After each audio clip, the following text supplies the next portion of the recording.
आज की कहानी सत्य घटना पर आधारित है। यह कहानी एक खौफनाक गांव की है जहाँ की जनसंख्या बहुत ही कम है। लोगों के घर एक दूसरे से काफी दूर दूर है।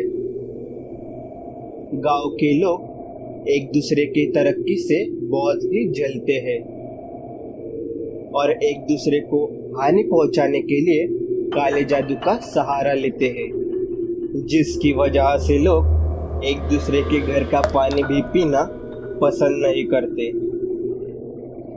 ऊपर से इस गांव में शाम ढलते ही आत्माएं मंडराने लगती हैं, जिसकी वजह से शाम ढलने के बाद कोई भी व्यक्ति घर से बाहर नहीं निकलता।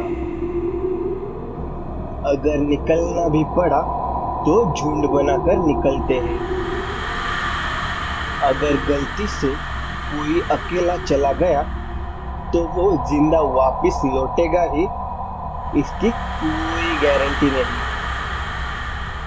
इन खौफनाक वजहों से शाम ढलने के बाद गांव वीरान हो जाता, जिसे देखकर कोई भी ये कह नहीं सकता कि यहाँ पर कोई गांव भी है। रात होते ही मौत का डरावना खेल शुरू हो जाता। डर के मारे लोग जल्दी ही सो जाते। और ऐसा क्यों था, चलो जान लेते हैं। लोगों को रात भर घरों पर चलने की आवाजें आती थी, तो कई बार पत्थरों की बारिश हो रही हो ऐसा एहसास होता था। तो कभी कभी लोगों के दरवाजों पर दस्तक होती थी और अजीब अजीब मंत्र उच्चारों की आवाजें सुनाई देती। हर वक्त ऐसा महसूस होता था कि घर के आसपास कोई मंडरा रहा हो। इन सभी कारणों से गांव का माहौल बहुत डरावना हो गया था। ऐसे ही एक भयानक रात में एक हादसा हो जाता है। एक घर में एक माँ अपने बेटे के साथ रहती थी। एक रात उसके बेटे के पेट में दर्द होने लगता है, तो माँ अपने बेटे को शौच के लिए घर के पीछे ले जाती है, क्योंकि उस वक्त गांव में शौचालय की सुविधा नहीं थी। उनके घर के पीछे बहुत सारी झाड़ियां थी। वहां पर माँ उसे लेके गई और वहां उसे बैठा के पानी लाने के लिए घर के अंदर चली गई। इतनी ही देर में उसकी बेटी की मौत हो जाती है। माँ पानी लेकर आती है तो देखती है कि उसकी बेटी की गर्दन पूरी तरीके से पीछे की ओर मुड़ी हुई है और वो मर चुकी है। ये देखकर माँ डर के मारे चिल्लाती है।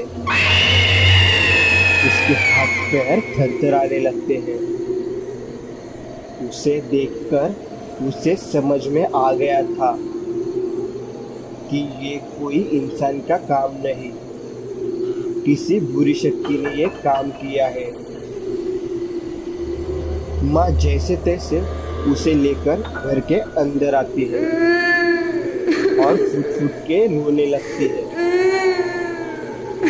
शायद जब वो दोनों घर के बाहर जाती है तब किसी बुरी शक्ति की नजर उन पे पड़ गई थी, और जैसे ही माँ पानी लाने के लिए घर के अंदर चली गई, वैसे ही वो बुरी शक्ति उसकी बेटी पर हमला कर देती है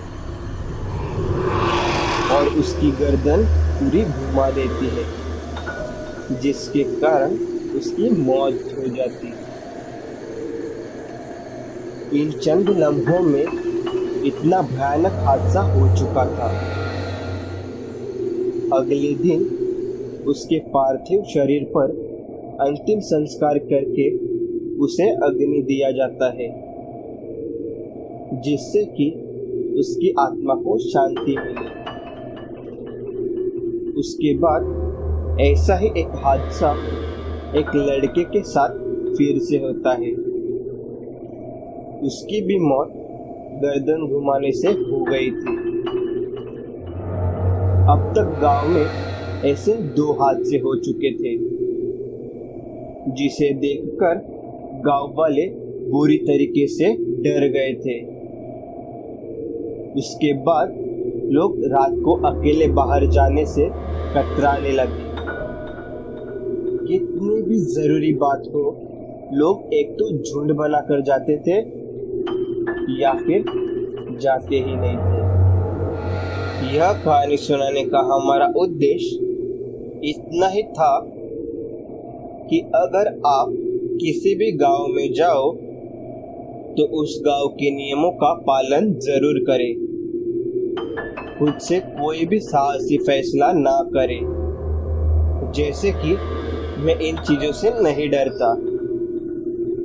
आप बेशक नहीं डरते होंगे, पर आपकी एक छोटी सी गलती आपकी जान भी ले सकती है। हम आपको डराना नहीं चाहते, सिर्फ सतर्क करना चाहते हैं।